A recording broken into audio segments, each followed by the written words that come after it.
Hi friends, welcome to రేమచ్చ YouTube channel. IPL 2025లో Kolkata night rider కొత్త కెప్టెన్ ఎవరైనా అయితే క్లారిటీ రావడం జరిగింది. అదేవిధంగా వచ్చే సీజన్లో కోల్కతా నైట్ రైడర్ యొక్క ప్లేయింగ్ లెవెన్ ఎలా ఉండబోతుంది, ఏ విధంగా ఉండబోతుంది, ఎవరెవరికి చోటు లభించే అవకాశం ఉంది అనే వాటి గురించి ఫుల్ క్లారిటీగా తెలుసుకునే ముందు మా ఛానల్ అయితే సబ్స్క్రైబ్ చేసుకోండి. పక్కన ఉన్న బెల్ ఐకాన్ మాత్రం అయితే క్లిక్ చేసి పెట్టుకోండి. ఫర్దర్గా మీ వీడియోలు అప్లోడ్ చేసినా మీకు నోటిఫికేషన్ వస్తుంది. ఐపీఎల్ 2025 మెగా ఆక్షన్లో వచ్చేసరికి కోల్కతా నైట్ రైడర్ మాత్రమైతే కొంతమంది స్టార్ ఆటగాళ్ళని అయితే కొనుగోలు చేయడం జరిగింది. ముఖ్యంగా వచ్చేసరికి వెంకటేష్ అయ్యర్కి అయితే భారీ మొత్తంలో చెల్లించి అయితే కొనుగోలు చేసిందని చెప్పుకోవచ్చు. దాదాపు 23,75,00,000 ఇచ్చి అయితే అతను అయితే కొనుగోలు చేయడం జరిగింది. ఆ తర్వాత వచ్చేసరికి క్వింటన్ డికాక్, అన్రిచ్ నార్జే, రేవముల్ల గుర్జాఫ్ వంటి ప్లేయర్లు మాత్రమైతే కొనుగోలు చేసిందని చెప్పుకోవచ్చు. భారీ మొత్తంలో వెంకటేష్ అయ్యర్కి అయితే కొనుగోలు చేయడం జరిగింది. ఐపీఎల్ 2025లో వచ్చేసరికి కోల్కతా నైట్ రైడర్ కెప్టెన్ ఎవరు చేయబోతున్నారు అయితే మెగా ఆక్షన్ తర్వాత చాలా అంటే చాలా ఇంట్రెస్టింగ్ అయితే మారిందని చెప్పుకోవచ్చు. దాదాపు అన్ని ఫ్రాంచైజీలు అయితే కెప్టెన్ ఎవరు చేయబోతున్నారు అయితే ఒక క్లారిటీ అయితే రావడం జరిగింది. కాకపోతే కోల్కతా విషయంలో మాత్రం అయితే క్లారిటీ రాలేదని చెప్పుకోవచ్చు. కొన్ని రోజులకు అయితే సస్పెన్స్ అయితే కొనసాగుతూనే అనుకున్నది. అదే మెగా ఆక్షన్ తర్వాత వెంకటేష్ అయ్యర్ను భారీ మొత్తంలో కొనుగోలు చేసింది కాబట్టి అతన్ని కెప్టెన్గా చేయబోతున్నారు అనుకున్నారు. కాకపోతే మాత్రమైతే కోల్కతా మేనేజ్మెంట్ మాత్రమైతే వెంకటేష్ అయ్యర్కి అయితే భారీ షాక్ ఇచ్చిందని చెప్పుకోవచ్చు. 1,50,00,000 పెట్టి కొనుగోలు చేసిన రహానే మాత్రమైతే వచ్చే సీజన్లో కోల్కతా నైట్ రైడర్కి కెప్టెన్గా చేయబోతున్నట్లయితే దాదాపు కన్ఫర్మ్ అయినట్లయితే మనకు అందుతున్న సమాచారం. 90% అయితే రహానే చేయబోతున్నాడు. ఈ విధంగా అంత మొత్తం పెట్టి వెంకటేష్ అయ్యర్ ఎందుకు తీసుకున్నారు అని అయితే క్రికెట్ ఫ్యాన్స్ అయితే తీవ్ర స్థాయిలో అయితే విమర్శలు చేయడం జరుగుతుంది కేకేఆర్ మేనేజ్మెంట్ పైన. ఆ ప్లేయర్కి అంతా పెట్టి కొనుగోలు చేసింది ఎందుకు, కేవలం బ్యాటర్గానే అంత మొత్తంలో అయితే చెల్లించి కొనుగోలు చేయడం జరిగిందా అన్నట్టుగా ఫ్యాన్స్ అయితే సోషల్ మీడియా వేదిక అయితే ప్రశ్నించడం జరుగుతుంది కేకేఆర్ మేనేజ్మెంట్ని మాత్రం అయితే. అదేవిధంగా మరి రహానే వచ్చేసరికి ఐపీఎల్ 2025లో కేకేఆర్కు అయితే ఎంత మేరకు అయితే సక్సెస్ తీసుకొస్తారు అయితే గతంలో రహానే మాత్రం అయితే 24 మ్యాచ్లకు కెప్టెన్గా చేయడం జరిగింది. కాకపోతే అందులో వచ్చేసరికి కేవలం 9 మ్యాచ్లో విజయం సాధించింది రాజస్థాన్ రాయల్స్ తరపున. ఇప్పుడు మరోసారి అయితే కెప్టెన్ బాధ్యతలు అయితే చేపట్టనున్నారు కేకేఆర్. మరి ఎంత మేరకు అయితే సక్సెస్గా అయితే తీసుకోతున్నారైతే చూడాలి. ఐపీఎల్ కెరీర్లో మరి రహానే రికార్డ్ మాత్రం అయితే చాలా అంటే చాలా చెత్తగా అయితే ఉంది. మరి ఎంత మేరకు అయితే సక్సెస్ అవుతుందో చూడాలి. అదేవిధంగా కేకేఆర్ జట్టులో చూసుకుంటే కెప్టెన్ చేసిన ఎక్స్పీరియన్స్ ప్లేయర్ ఎవ్వరు కూడా లేరని కూడా చెప్పుకోవచ్చు. దీన్ని బట్టి చూస్తే కేకేఆర్ మెగా ఆక్షన్లో ఎంత కెప్టెన్ స్కిల్స్ ఉన్న ప్లేయర్ల పైన అయితే దృష్టి పెట్టలేనట్లయితే క్లియర్ కట్గా అయితే మనకు తెలుస్తుంది. అయితే కేకేఆర్ మేనేజ్మెంట్ మాత్రం అయితే అఫీషియల్గా అయితే ఇంకా ప్రకటించలేదు. త్వరలోనే దీనిపైన అఫీషియల్ ప్రకటన వచ్చే అవకాశం అయితే కనిపిస్తుంది. అదేవిధంగా ఐపీఎల్ 2025లో వచ్చేసరికి కోల్కతా నైట్ రైడర్ యొక్క ప్లేయింగ్ లెవెన్ ఎలా ఉంటుంది, ఏ విధంగా ఉంటుంది, ఎవరెవరికి చోటు లభించే అవకాశం అయితే కనిపిస్తుంది, ఎవరెవరు ఏ పొజిషన్లో బరిలో దిగే అనే వాటి గురించి క్లియర్ కట్గా అయితే తెలుసుకుందాం. ముఖ్యంగా ఓపెనింగ్ పొజిషన్లో వచ్చేసరికి సునీల్ నారాయణ్తో పాటు కెంటన్ డికాక్ అయితే ఓపెనింగ్ చేసే అవకాశం అయితే కనిపిస్తుంది. గతంలో సునీల్ నారాయణ్తో పాటు పిల్సాట్ అయితే కేకేఆర్ తరఫున అయితే బరిలో దిగడం జరిగింది గత సీజన్లో. అయితే ఈ సీజన్లో వచ్చేసరికి పిల్సాల్ట్ రాయల్ ఛాలెంజర్స్ బెంగళూరుకి అయితే వెళ్ళడం జరిగింది. అందుకే ఇప్పుడు కెంటన్ డికాక్ అయితే మెగా ఆక్షన్లో కొనుగోలు చేయడం జరిగింది. సునీల్ నారాయణ్ వచ్చేసరికి అటు బ్యాటింగ్ అండ్ బౌలింగ్ పొజిషన్లో మంచి పర్ఫార్మెన్స్ గల సత్తా ఉన్న ప్లేయరు.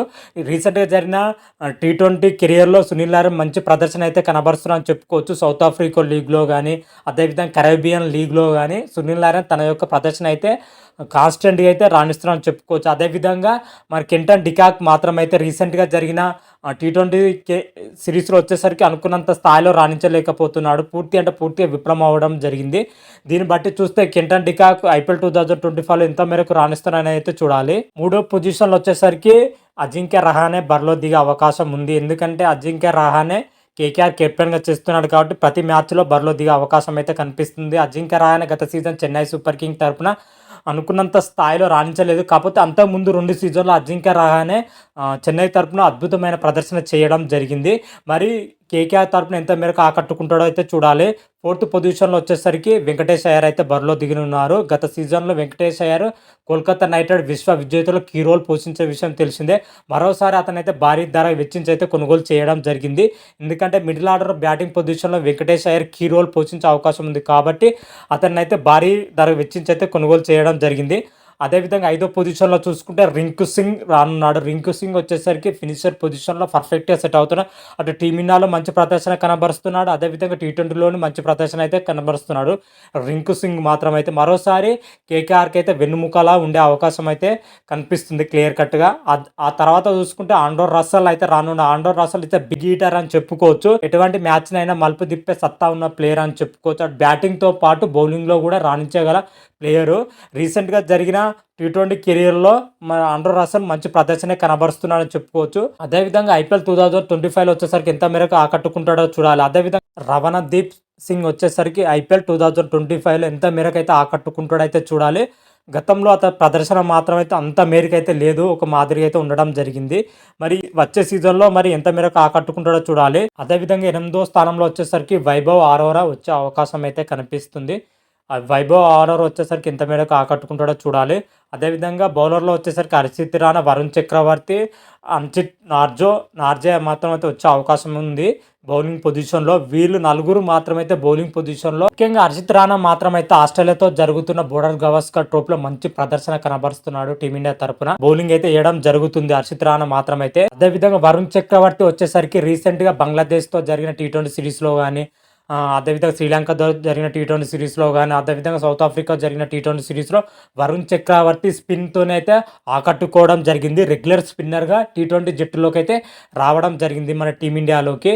మంచి ప్రదర్శన కనబరుస్తున్నాడు కాబట్టి వరుస సిరీస్‌లో వరుణ్ చక్రవర్తికి అయితే ఛాయిస్ ఇవ్వడం జరిగింది. మరోసారి కోల్కతా నైట్ రైడర్స్‌లో వరుణ్ చక్రవర్తి కీ రోల్ పోషించే అవకాశం అయితే కనిపిస్తుంది స్పిన్ విభాగంలో మాత్రమైతే. ఆ తర్వాత అంకిత్ నార్జే వచ్చేసరికి ఎంత మేరకు ఆకట్టుకుంటాడో అయితే చూడాలి. ఓవరాల్‌గా కోల్కతా నైట్ రైడర్ వచ్చి ఐపీఎల్ 2025 ప్లేయింగ్ 11 మాత్రమైతే ఈ విధంగానే ఉండే అవకాశం అయితే కనిపిస్తుంది. Sunil Narayan, Kevin de Kock, Ajinkya Rahane, Venkatesh Iyer, Rinku Singh, Andre Russell, Ramandeep Singh, Varun Chakravarthy, Harshit Rana, Ankit Nortje, Vaibhav ఆరోరాతో కూడిన ప్లేయింగ్ 11 అయితే ఉండబోతుంది. ఈ ప్లేయింగ్ 11 చూసుకుంటే మన కేకేఆర్ మాత్రమైతే బ్యాటింగ్ పొజిషన్‌లో స్ట్రాంగ్‌గా ఉన్నా గానీ బౌలింగ్ పొజిషన్‌లో కొంచెం అయితే వీక్‌గా అయితే కనిపిస్తుంది. అప్పుడు మిచెల్ స్టార్క్ వంటి బౌలింగ్ లైనప్‌తో చాలా అంటే చాలా స్ట్రాంగ్‌గా జరిగింది. మిచెల్ స్టార్క్ వేరే జట్టుకి వెళ్ళిపోవడంతో అతని ప్లేస్ అంకిత్ నార్జే మరి ఎంత మేరకు ఆకట్టుకునే అవకాశం అయితే కనిపిస్తుందనేది అయితే ఇప్పుడు ఇంపార్టెంట్‌గా అయితే మారింది. పేస్ బౌలింగే కొంచెం డిసప్పాయింటెడ్ అయితే కనిపిస్తుందని చెప్పుకోవచ్చు. అదేవిధంగా మరొక పెద్ద డిసడ్వాంటేజ్ ఏందంటే కేకేఆర్‌కి మాత్రమైతే ఎక్స్‌పీరియన్స్ కెప్టెన్ లేకపోవడమే కేకేఆర్‌కి అయితే పెద్ద డిసప్పాయింటెడ్ అయితే మారింది. అజింక్య రహానే కెప్టెన్స్‌లో కేకేఆర్ మాత్రమైతే ఎంత మేరకైతే రాణిస్తాయో అయితే చూడాలి. అంతవరకు మీకు ఈ వీడియో కానీ నచ్చినట్టయితే లైక్ చేయండి, షేర్ చేయండి. మరిన్ని వీడియోల కోసం మా ఛానల్ సబ్స్క్రైబ్ చేసుకోండి. పక్కన ఉన్న బెల్ ఐకాన్ మాత్రమైతే క్లిక్ చేసి పెట్టుకోండి. ఫర్దర్‌గా మేము వీడియోలు అప్లోడ్ చేసినా మీకు నోటిఫికేషన్ వస్తుంది. హర హర మహాదేవ్, శంభో శంకర. Thank you.